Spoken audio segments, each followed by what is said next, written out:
All right, our success story this week comes from Anne, and Anne said, after listening to our podcast about Sean paying off his house at 33 years old, that was an episode we did a couple of weeks ago. I'll make sure to link it in the show notes if you want to listen to it, if you missed it. It's a great episode.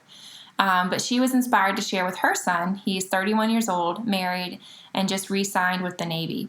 So she said he's been planning to buy a house himself, he's been planning to buy a slightly new / used pickup truck for 2 years with his bonus money, but has had some debt and a mortgage. He happened to call her on the day that she listened to this podcast episode, and so she shared the story with him and pulled his wife into the picture to make sure, it's always good to pull the wife in. But opportunity cost of spending the bonus. And we also did an episode on opportunity cost, so I'll make sure to link that too, because that's a great episode that could really help. And so he said he wanted to enjoy his life now. And she said, I talked about delayed gratification. I used the plans, hopes, and dreams to bust the myth of not being able to enjoy life now. And I think that it was his aha moment. She got a text from him later that week that he decided to buy a beater truck from his friend for $750 and said, now I have a beach bomber for less than $1,000K and no car payment. So less than $1,000K? Yeah. He went from wanting to buy $1,000. $1K, sorry. He went from wanting to buy this new car, new truck, fancy smancy, to understanding the moment when he could save that money and the benefit that it could be years, months, all these things later. And so I think that that's a great reminder for a lot of people of, hey, yeah, he said no to that new truck now, but it wasn't a forever thing. It's just a for now thing. He's willing to say, like, for now, this is the thing I'm focusing on. This is the thing that I want to put, all my money behind, all that kind of stuff. And the truck can kind of wait until later. I'm going to get a truck, but it's going to be a whole lot cheaper than, the $20, $40, $60, $80,000 truck that he might have been looking at. Yeah, it's really amazing. I think one of the things that we all try to find is we see ourselves in other people's stories, and the stories that connect with us are the stories where we can see ourselves in them.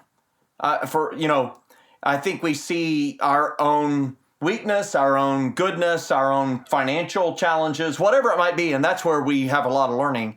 And I think it's important, Anne shares a story that her son, he's 2 years different from Sean, my nephew, who paid off his house at 33.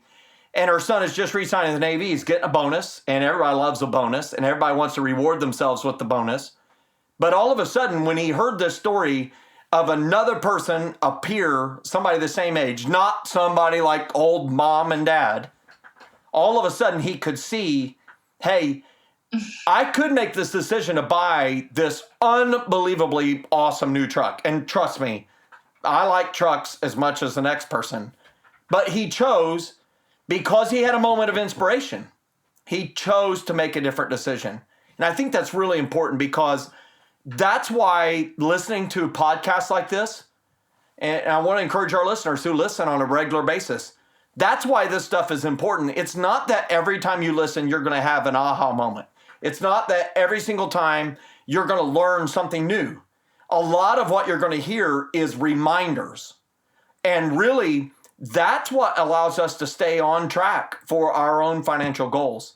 And so my hope is that her son not only has made a good decision here, and he spent $1,000, not $1,000K, that'd be $1 million, Megan, just so you know, $1,000K is a lot. That he spent $1,000 on something instead of having a $750 a month payment for the next 5, 6, 7 years. That he would not just make one good decision here, but it would inspire him to say, I'm going to make a series of next good decisions. And that's really what I found, is that success breeds success. And so congratulations to Anne, number one, for listening on a regular basis. Number two, for feeling compelled to send it to her child, who she wants to see succeed and who is serving our nation, so that he wins financially. And so I think that's fantastic. Thank you so much, Anne, for taking time to email us. We were fired up when we got this success story. Yes. Okay. So for our featured question for today, just to remind you guys,